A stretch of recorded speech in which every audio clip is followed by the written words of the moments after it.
Magandang umaga, nandito naman ako para i-talk sa inyo yung App Wallet application. So, bale, madali lang tong gawin.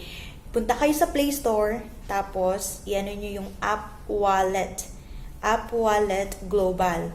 Tapos, yun na. Pag tapos nyo nang i-install, pwede na kayong gumawa ng sarili nyong logins. So, kinakailangan dito yung email.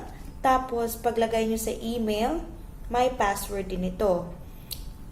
So, punta kayo sa logins. Ilagay nyo yung lahat ng kailangan. Tapos, makikita nyo na yung interface ng lahat. Makikita nyo dito yung fund tsaka balance. Nandun.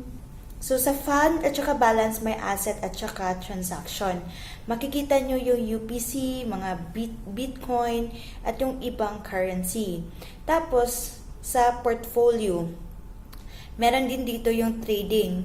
So, makikita kung magkano lahat o anong percent at saka yung currency and yung investment nyo. So, ito ay mangyayari in a few months. And then, yung settings. Makikita nyo lahat ng settings dito.